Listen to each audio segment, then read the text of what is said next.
What's up, everyone? Sean Count Blagrith here with an album review, this time of the 2012 self-release of Regal Demise, New Beginning. Regal Demise is a 5-piece metalcore band hailing from Sweden, and they play a style that's very reminiscent to American metalcore of bands such as August Burns Red and Unearth, with slight influences from other places. What you get with this album is 4 tracks that are very, very solid. The guitars in all the songs is just punishing. The riffs are very fast. They kind of remind me of August Burns Red, except for not so much on the scales.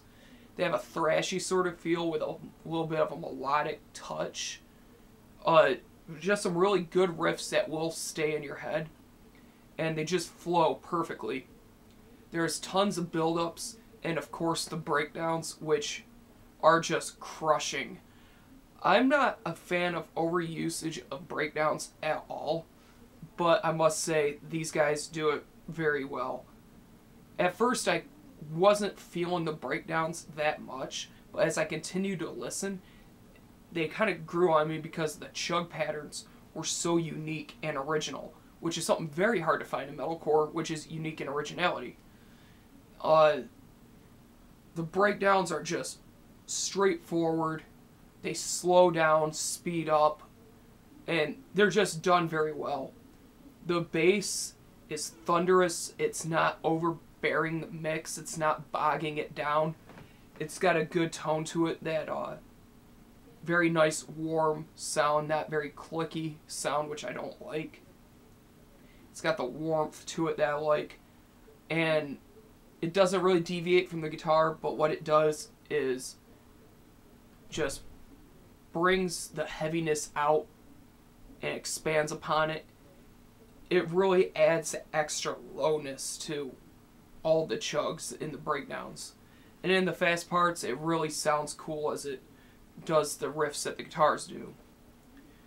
The drums sound great. I believe the kick is triggered. If not, they did a fantastic job miking it. It's just a very punchy kick drum. And that's one thing that really stands out about the breakdowns to me, is the kick patterns are ridiculous. And they really, really add to the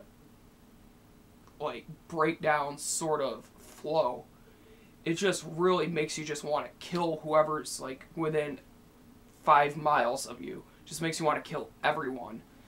And that's a really cool thing for the kick drum to really do, is to add that extra oomph to the breakdowns.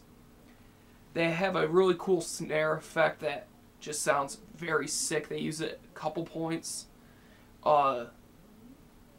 Just overall though, the snare is just very punchy, very driving, very forceful. And that's a very good thing in my opinion. The vocals, fantastic stuff. Really reminds me of a mix of Trevor from Unearth and a little bit of the guy from Meshuggah. There's times where he kind of has that sort of dry vocal, which I really enjoy myself. The only complaint I have in the vocal department, and really with this EP in general, is I'm not a big fan of gang vocals and gang chants and stuff. But if you're into that sort of thing, you'll like it. It's just not my cup of tea. But I can't really deduct too much from it because everything else is just so solid. The lyrics are very memorable, very catchy. Like, if I want to see them live just because I know they'd be heavy as hell and fun as hell to sing along to. And it'd probably be dangerous because people losing their minds to their breakdowns. And I really admire that about these guys, is they have that really dark, almost scary sound to them, which I really like. This is a very solid EP. I wish it was a little bit longer, but for 4 tracks, this is absolutely awesome. For a score, I'm going to give this a solid 8 out of 10. I'm definitely looking forward to more material from these guys, and you guys should definitely look into them if you're into metalcore. If you're not a fan of metalcore, then I wouldn't recommend this to you. But this is definitely something that you should look into. So, thank you for watching, thank you for subscribing, and as always, keep it metal.